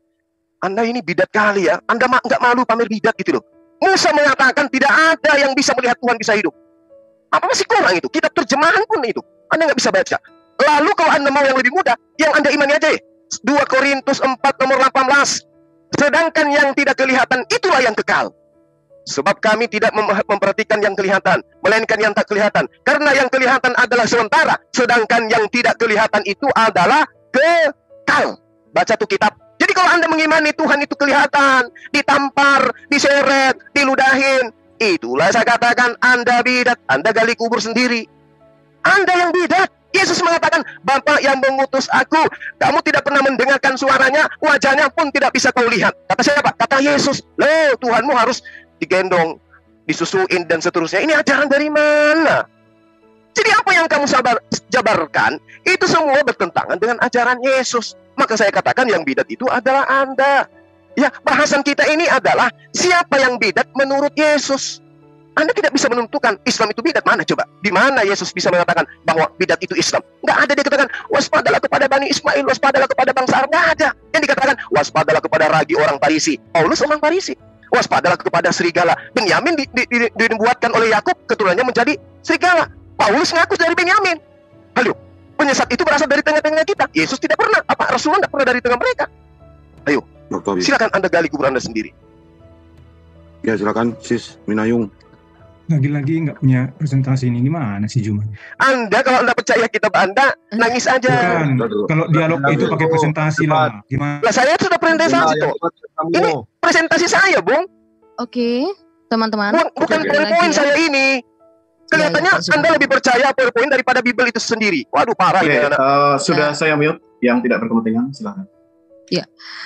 Jadi saya bisa kesimpulan sesuai dengan yang dikatakan oleh Pak Zuma bahwa orang yang percaya dengan omongan Pak Zuma adalah benar ya. Oke, gak apa-apa. Ini menantang dari Yesus sendiri yang mengatakan bahwa yang didengarkan adalah Tuhan. Ya kan? Saya yakin kamu cerdas Pak Zuma. Waspadalah terhadap nabi-nabi palsu yang datang kepadamu dengan menyamar seperti domba Pak Zuma. Hati-hati ya. Apalagi dia adalah nabi yang bukan dari bangsa Israel, yang dia tidak mengenal firman-firman dan ketetapan-ketetapan Allah.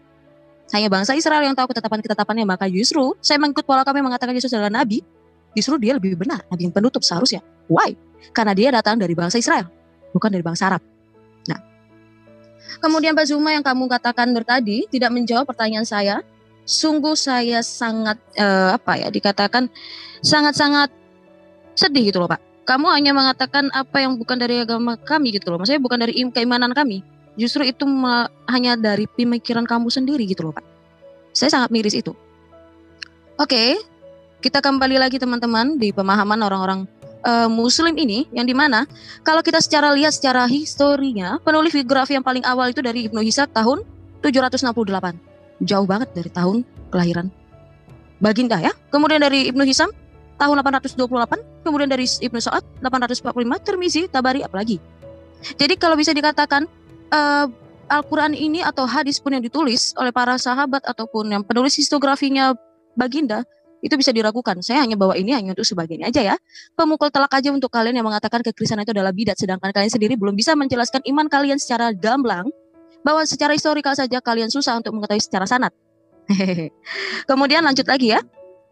Dimana kalau kata orang, tradisi-tradisi ini ternyata hanya legendaris, yang dimana kurang lebih artifisial daripada informasi sejarah tambahan. Ternyata yang ada di dalam biografi Baginda kalian itu tidak sesuai dengan pada saat tahun itu. Kita lihat lagi teman-teman, di mana di dalam, ya sebentar kita lihat apa kata para pendirinya mengenai bagindamu ini, yang dikatakan bahkan para peneliti sendiri bahwa bagindamu memiliki epilepsi. Sebab kenapa? Karena itu juga ada di dalam hadis kalian. Nah, kembali lagi pada ajaran sesat yang saya katakan, tolong Mas Bro di share screen. Aduh, capek sekali ya. Tadi hanya ngomong doang, dia tidak memberikan data. Ya, kelahiran Yesus sendiri itu ada di Mika 5 ayat 2, di mana kehidupannya juga memuat banyak mukjizat. Itu dilihat di Yesaya 29:18, 35 ayat 5 sampai 6, 61 ayat 1, dan itu berdasarkan Matius 11 ayat 5, Lukas 4 ayat 18, Matius 5 ayat 30. Kalian catat sendiri. Kemudian penderitaan dan kematiannya di Yesaya 42, 49, 50, dan 53. Yesus menyatakan keahliannya juga dengan mengajar dan memberikan hukum seperti Bapak bilang tadi, yang mengatakan begini firman Tuhan itu berdasarkan Keluaran 4 ayat 2, 5 ayat 1, Yohanes 24 ayat 2, Hakim 6 ayat 8, 1 Samuel 10 ayat 18. Nah, kemudian itu juga dikatakan bahwa oleh para nabi, namun Yesus berkata, aku berkata kepadamu, tetapi bukan dikatakan dari kata nabi atau dari pendahulu, melainkan aku berkata kepadamu di Matius 5 ayat 6. Ini lebih banyak, Pak. Kalau saya jabarkan di sini kayaknya habis waktu. Tetap saya pada posisi saya menjelaskan iman saya dan kamu tidak bisa menjelaskan iman kamu. Kenapa dan harus Al-Quran itu mengambil penuh dari bidat-bidat atau ajaran sesat yang telah dikutuk oleh kekristenan. Kalau Allah dalam Maha Tahu, seharusnya dia tidak mengambil dari yang telah dikutuk oleh kekristenan sendiri ya Pak ya. Ya itu pertanyaannya belum selesai sampai sekarang dan tidak dijawab, dan hanya narasi saja. Saya capek Pak. Saya memikirkannya dan Bapak memframing saya mengundurnya bukan untuk memilih-milih Pak. Saya mengundurnya memang secara teknis, saya tidak punya laptop, saya makanya minta Pak Mas Bro untuk share screen yang saya buat. Tahu? Oke, good. Thank you. Waktu habis. Ya, Bro Juma. Tapi mohon banget tuh Pak Zuma, bawa dong datanya ditampilin gitu loh. Jangan ngomong aja, aku juga bisa kok ngomong aja Pak. Gampang bagiku ngomong doang. Jadi kalau cuman poin yang tanpa poin itu buat apa? Aduh, alasan banget. Buat apa? Gitu. Saya kalau ngajar di kampus memang nggak perlu poin. Ya iyalah, kalau ngomong doang semua orang bisa. Karena sudah tersep di sini. Sudah tersep di sini. Ya, supaya tolong ya, jangan karena Anda tidak sanggup maka Anda menghadapkan materi kemudian Anda jadikan itu senjata. Jangan. Masa yang kesian data yang saya sebutkan loh, saya sebutkan data kitab. Nah, contoh misalnya, Anda menuduh Rasulullah Muhammad SAW itu epilepsi. Dah, berisik. Anda coba baca kisah para Rasul 9 nomor 3 sampai 9. Siapa yang epilepsi di sana? Tiba-tiba jatuh. Epilepsi? Baginda. Nah, itu baca kisah para Rasul 9 nomor 3 sampai 9. Loh.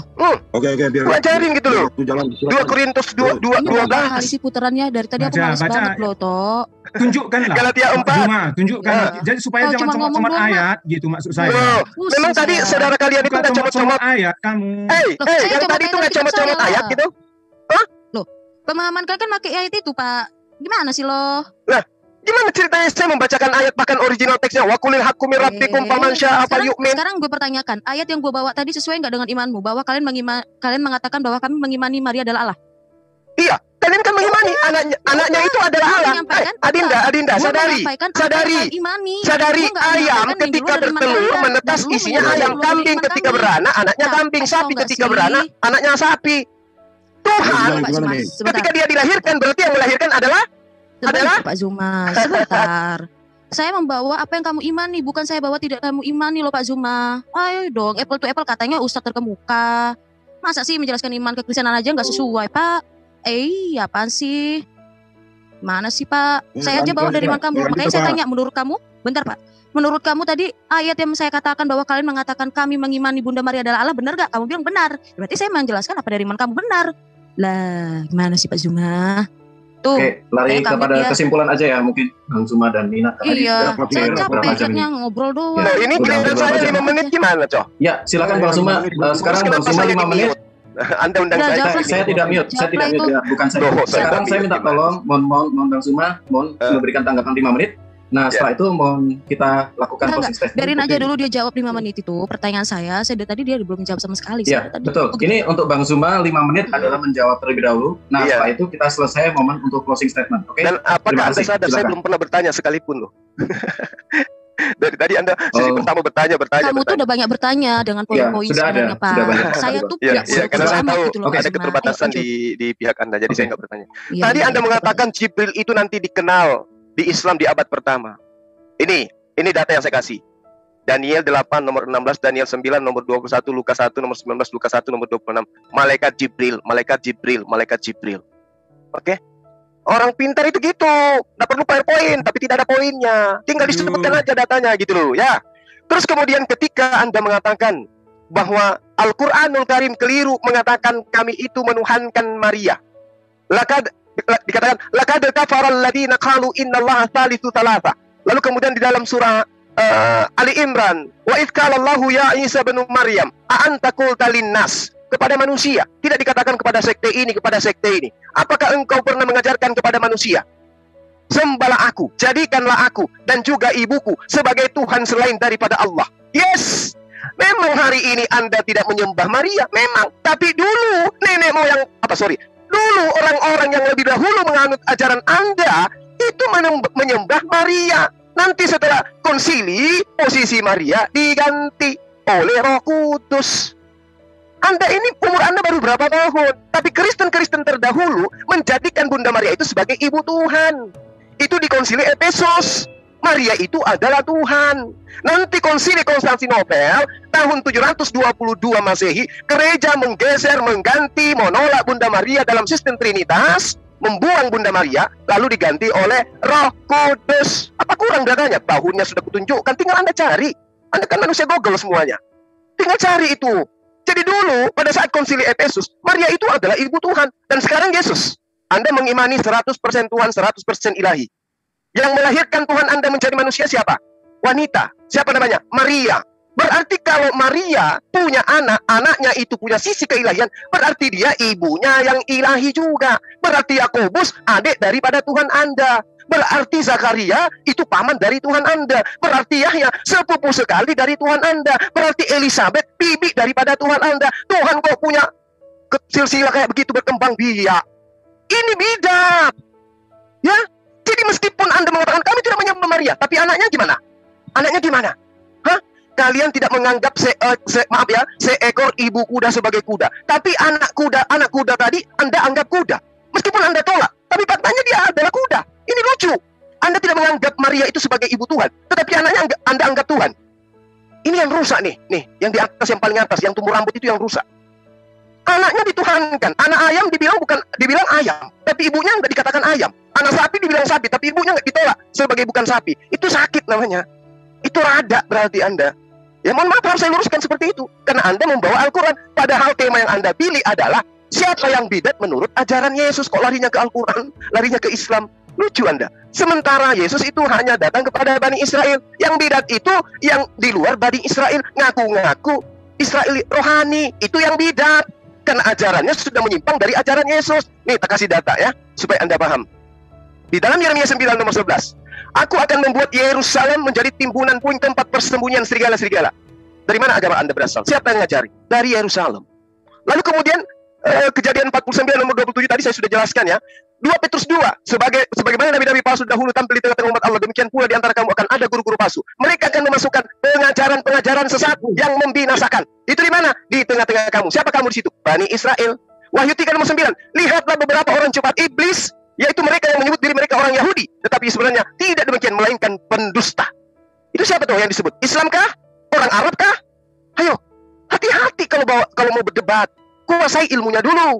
Anda membawa bidat, sementara Anda bermandikan bidat. Bangun tidur, sampai tidur lagi Anda melakukan bidat. Sudah habis Silakan. waktunya, Bang.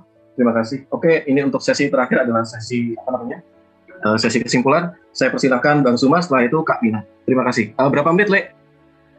5 menit. Oke, silakan dipersilakan Bang Suma waktunya. Terima kasih. Oke, baik. Terima kasih. Jadi kalau dikatakan Islam itu bidat, sesuai dengan apa yang diterangkan oleh, tapi bukan itu ya, Anda nggak bisa nyerang Al-Quran, karena memang antara ajaran Yesus dengan Islam itu tidak ada yang bertentangan, kecuali poin-poin yang kemudian dimasukkan mengatasnamakan Yesus, baru dikatakan bidat. Begini, banyak orang yang mengatakan Kristen itu adalah pengikut Yesus. Benarkah demikian? Tentu tidak. Nih catat nih, Bang Suma yang mengatakan. Kalau kita kemudian melihat secara etimologi, memang rasa-rasanya memang betul Kristen itu pengikut Yesus, sebutan beken untuk teman-teman yang menuhankan anak Maria. Tapi secara faktual, artinya itu tidak sesuai. Secara faktual, secara fakta. Kenapa demikian? Nih, tak kasih data nih, catat. Matius 7 nomor 22 sampai nomor 23. Pada hari terakhir banyak orang yang akan berseru kepadaku, Tuhan, Tuhan, Tuhan Yesus, Tuhan Yesus, bukankah kami bernubuat demi namamu, Tuhan Yesus, mengusir setan demi namamu, Tuhan Yesus, dan mengadakan banyak mujizat demi namamu, Tuhan Yesus. Apa kata Yesus? Pada waktu itulah aku akan berterus terang kepada mereka dan berkata kepada mereka, aku tidak pernah mengenal kamu. Enyahlah daripadaku, kamu semua pembuat kejahatan. Siapa tuh yang dibilang pembuat kejahatan? Kristen. Lalu apa posisinya orang yang membuat kejahatan? Apa posisinya orang yang membuat kejahatan di hadapan Yesus? Jelas di kitab Anda sendiri bahwasanya ketika orang membuat kejahatan, Matius 13 nomor 50, lalu mencampakkan orang jahat ke dalam dapur api neraka. Di sanalah akan terdapat ratapan dan gertakan gigi. Siapa itu? Orang jahat. Matius 13 nomor 50, orang jahat akan dicampakkan ke dalam dapur api neraka. Kata Yesus yang menyebut dirinya Tuhan, Tuhan, Tuhan, Tuhan akan dicap sebagai pembuat kejahatan. Kata Yesus, pembuat kejahatan dicampakkan ke dalam api neraka. Apakah itu Islam? No. Siapa mereka? Kristen. Oke? Nah, lalu siapa Kristen ini? Nah, kalau Anda mau mendudukkan ajaran Paulus dengan ajaran Kristen, barulah saudari Mina itu tidak bidat. Kalau standarnya ajaran Paulus, baru Dindaku Mina yang cantik baik hati ini tidak bidat, karena ajaran Paulus dan ajaran Adinda Mina setara berpelukan bermesraan sepanjang zaman. Kita lihat Kisah Para Rasul 11 25-26. Lalu pergilah Barnabas ke Tarsus untuk mencari Saulus, dan setelah bertemu dengan dia, ia membawa Paulus ke Antiokhia. Mereka tinggal bersama-sama dengan jemaat itu 1 tahun lamanya, sambil mengajar banyak orang. Di Antiokhia lah murid-murid itu pertama kalinya disebut Kristen. Berarti Kristen ini pertama kali disebut karena mereka adalah pengikut Paulus. Jadi kalau Anda kemudian mengatakan Yesus itu adalah Tuhan, cocok dengan Paulus. Yesus itu adalah inkarnasi Bapa, cocok dengan Paulus. Yesus itu adalah penebus dosa, cocok dengan Paulus. Yesus itu adalah pribadi 1 dari 3 pribadi Tuhan, cocok dengan Paulus. Tapi kalau Anda mengatakan kami pengikut Yesus, pengikut apaan? Lo Anda menuhankan dia, nyata-nyata di kitab Anda sendiri, enyahlah daripadaku, kamu semua pembuat kejahatan. Siapa tuh? Mereka yang bernubuat, bermujizat, mengusir setan dengan menggunakan Yesus. Agama apa itu? Agama Kristen. Bagaimana di pandangan Yesus? Diusir, bro. Dianggap sebagai apa? Penjahat. Bagaimana tempat penjahat menurut Yesus? Dicampakkan ke dalam neraka. Di mana dituliskan itu? Matius 13 nomor 50. Bagaimana dengan Al-Quran? Khalidina fiha. Mereka kekal di dalam neraka. Jadi mau kayak mana lagi? Ya, hancur mina. Oleh karena itulah saya katakan, yuk selama masih ada kesempatan, mari menjadi pengikut Yesus yang benar. Dudukkan Yesus itu sebagai Nabiullah, sebagai Rasulullah. Sembahlah Tuhannya Yesus sebagai satu-satunya pencipta alam semesta. Mari yuk teman Kristen, kita murnikan akidah. Dudukkan Yesus sebagai utusan Tuhan, dan Tuhannya Yesus satu-satunya Tuhan. La ilaha illallah, Yesus Rasulullah. Demikian, terima kasih. Terima kasih luar biasa Bang Suma. Saya persilakan sekarang untuk Kak Mina. Iya. Lagi korsel nih ya. Korsel 1 Portugal 1. Teman-teman, seperti yang dibilang oleh si Zuma tadi ya, dia ngomongnya cuma mengutip saja, saya menjelaskan bahwa dimaksud dari ayat itu sendiri yang mengenai pertama tadi, ada yang mengatakan Tuhan, dan kalian memanggil Tuhan tetapi kalian tidak melakukan perintahnya, sama saja kan? Begitulah teman-teman ya. Dia tidak tahu ayat berikutnya apa, tetapi dia hanya mengutip ayat pertama. Kemudian dikatakan juga di Lukas 10 ayat 17, kemudian ke-70 murid itu kembali dengan gembira dan berkata, Tuhan, juga setan-setan takluk kepada kami dengan namamu. Setan saja takluk dengan nama Tuhan Yesus. Kalian juga mengatakan nama baginda saja tidak takluk, itu setan ya, sampai kesurupan massal. Kemudian di Lukas tadi sudah kita katakan, ya apalagi yang harus bisa dikatakan teman-teman, dari tadi dia tidak bisa menjawab. Ini sampai ngantuk, saya lagi nonton Pindun ya. Nyesal saya bawa dia untuk diskusi, ternyata gak bisa menjawab gitu loh. Ayo Mas Bro, tolong di share screen lagi mengenai ajaran sesat tadi. Seperti yang saya paparkan tadi teman-teman, bahwa ajaran-ajaran atau aliran-aliran sesat yang telah ada lebih dulu dibandingkan keislaman sendiri pada abad 6, itu telah dibawa oleh orang-orang yang bukan orang-orang Kristen asli, bahkan juga bisa dikatakan orang-orang yang berparasit, makanya dijadikan sampah, dikutuk, dibuang dan tidak layak. Bahkan Paulus sendiri tidak pernah mengajarkan bahwa Roh Kudus itu adalah diciptakan. Bahkan Paulus juga tidak pernah mengatakan kalau Roh Kudus itu adalah Jibril. Bahkan Petrus saja tidak pernah mengatakan bahwa Roh Kudus itu adalah ciptaan. Yesus sendiri juga tidak pernah mengatakan Roh Kudus itu adalah ciptaan. Yesus mengatakan apa? Anak manusia bisa kalian kata-katain ya, tetapi Roh Kudus tidak, karena Roh Kudus adalah Allah. Alright? Teman-teman muslim, kemudian juga kita paling ambil aja di semi pelagianisme aja Pak ya. Di mana kalian yang mengatakan kalau rahmat dan segala macam perbuatan baik, amal baik itu akan menyelamatkan kalian ke dalam surga. Padahal kan juga masih tetap meminta pertolongan dari Allah agar bisa masuk surga. Ini bertentangan sekali Pak Zuma. Dan juga yang seperti saya katakan tadi, Al-Quranmu mengambil semua apa yang telah disesatkan atau dikutuk. Dikutuk itu adalah sampah, benar-benar sampah. Seperti muntahan orang yang kalian ambil lagi gitu loh. Kan. Nah, itu kalian ambil dan itu ada di dalam kitab kalian sendiri dan kalian imani. Kalian bisa berpikir sendirilah ya. Dan kemudian seperti yang saya katakan, kalau Allah adalah Maha Tahu, seharusnya Dia tahu itu adalah tidak sesuai dengan Dia. Karena itu adalah aliran atau pemahaman manusia. Teman-teman tahu arti ajaran? Kalau tidak tahu arti ajaran, ya sudah, wassalam lah. Dengarkan saja kata Zuma, bahwa apa yang saya katakan itu adalah kebenaran. Itu kata Pak Zuma. Saya mendalang juga Pak ya, wayang. Dan kali ini saya akan menutupnya seperti para host-host yang di TV. Seperti kita lihat, Pak Zuma ini tidak bisa menjawab secara gamblang dari imannya. Bahkan dia katakan, kenapa kamu tidak menyerang Islam? Justru saya tidak mau menyerang Islam, sebab saya tahu apa yang di dalam Islam itu adalah semua yang telah pernah dibahas oleh konsili-konsili.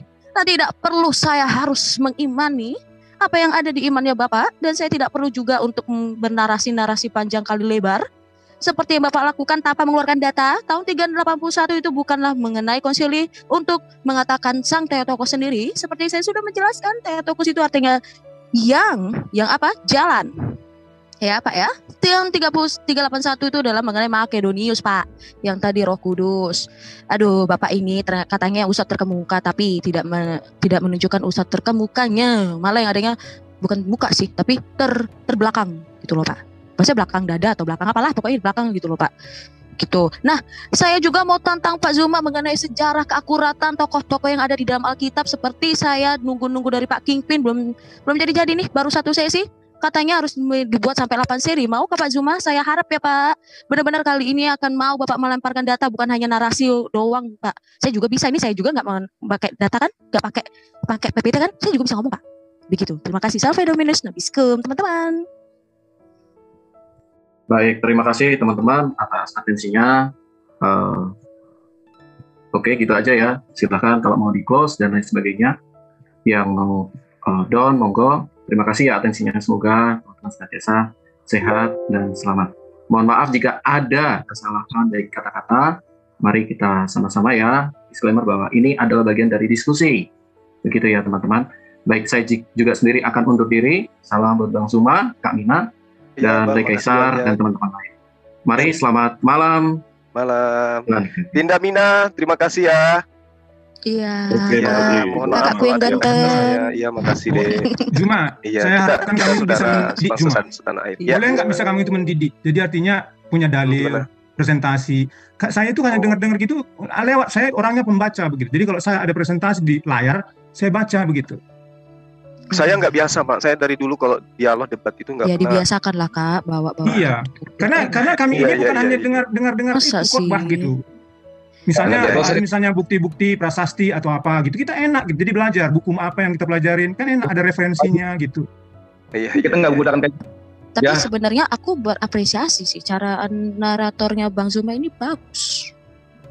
Dirimu juga saya bagus. Gini, saya lihat ya dari presentasi ini suaranya tadi. Itu loh. Suaranya ini itu.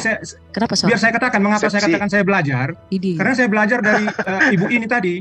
Saya belajar dari Mina, saya nggak belajar dari dari Zuma, saya nggak belajar dari Zuma sama sekali. Iya nggak apa-apa Pak, saya minta maaf. Itu sisi kelemahan saya. Bahaya ini. Nggak, misalnya begini Bang Zuma. Bahaya. Jadi informasi misalnya dari Bu Mina ini misalnya golongan Makedonius kan, itu kan agak jarang dilemparkan gitu loh. Itu informasi baru misalnya bagi saya.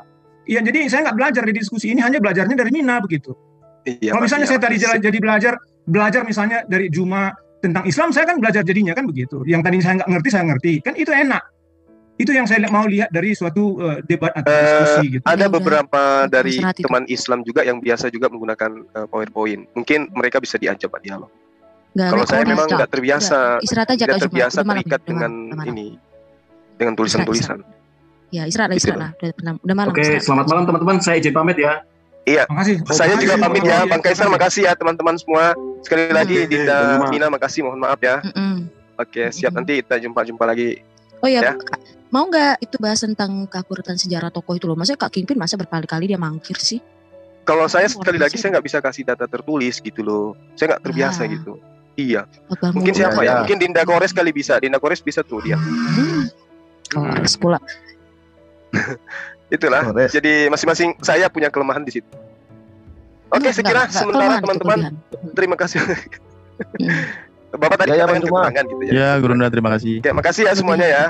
Ya, assalamualaikum warahmatullahi wabarakatuh. Waalaikumsalam warahmatullahi wabarakatuh. Salam. Oke, baik saudaraku, kita bersama-sama telah mengikuti bagaimana keseruan suatu diskusi atau debat antara teman-teman para apologet Kristen bersama dengan Ustadz Zuma. Dan ya, kita sendirilah yang bisa memberikan penilaian terhadap setiap argumentasi bahkan data-data yang mereka bawakan di hari ini. Apakah semuanya itu bisa dibuktikan kebenarannya atau malah sebaliknya. Dan ya, ini yang harus kita syukuri bagaimana teman-teman para apologet Kristen ini mereka sangat baik dan sangat dengan penuh hikmat Tuhan bisa mematahkan setiap narasi bahkan argumentasi dari seorang Ustadz Zuma yang selalu saja memutarbalikan kebenaran Alkitab atau firman Tuhan itu sendiri, yang dimana memang Ustadz Zuma ini sangat doyan untuk mencomot ayat Alkitab dan kemudian dia tafsirkan dengan liar, dengan sesuka hatinya.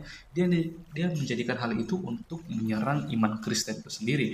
Sehingga pada akhirnya banyak orang yang termakan oleh narasi atau argumentasi dari seorang Ustadz Suma. Tapi ya tidak sampai di situ. Karena apa ya? Karena ada para apologet Kristen, hamba Tuhan yang selalu saja menentang dari ajaran Ustadz Suma yang selalu saja membahas tentang kekristenan. Karena apa ya? Karena kalau dia membahas tentang iman dan keyakinannya dia, itu tidak menjadi masalah. Tapi kalau di dalam diskusi atau debat, dia hanya membahas tentang kekristenan, tentang isi Alkitab seperti itu yang menjadi suatu masalah yang harusnya dihadapi oleh teman-teman para apologet Kristen seperti itu. Karena apa ya? Karena kita tidak mau banyak orang yang menjadi salah paham, gagal paham tentang kekristenan hanya karena selalu saja menonton atau mendengarkan ocehan dari seorang Ustadz Suma seperti itu. Ya, dan kiranya melalui diskusi ini juga kita juga semakin hari semakin dicerdaskan, kita juga semakin bertumbuh di dalam iman kita terhadap Yesus Kristus. Bahkan kita juga boleh terus menjadi berkat dan saksi dimanapun kita berada. Ya, karena memang itulah tugas dan tanggung jawab kita sebagai orang percaya, bahwa kita harus menjadi saksi dimanapun kita berada. Seperti tertulis dalam Injil Matius pasal yang ke-28 ayat 18 sampai ayat yang ke-20. Karena ketika kita menjadi seorang percaya, kita telah menerima anugerah keselamatan itu, kita juga harus membagikan kabar baik itu, kabar sukacita itu, kabar keselamatan kepada setiap orang tanpa terkecuali. Karena Injil diperuntukkan untuk semua orang. Injil tidak dibatasi tentang orang ini atau orang itu, seperti atau kalangan ini, kalangan itu, tapi untuk semua orang, supaya kita semua boleh menerima anugerah keselamatan yang berasal dari Tuhan Yesus Kristus itu sendiri. Oke, ya kita terus berdoa untuk teman-teman para apologet Kristen dimanapun mereka berada, supaya mereka terus dipakai Tuhan secara luar biasa. Mereka juga boleh terus dengan penuh hikmat untuk memberitakan kabar sukacita dimanapun mereka berada dan siapapun orang yang mereka layani. Sekian video dari saya di hari ini. Sampai berjumpa di video-video saya selanjutnya. Kiranya Tuhan Yesus memberkati kita semua.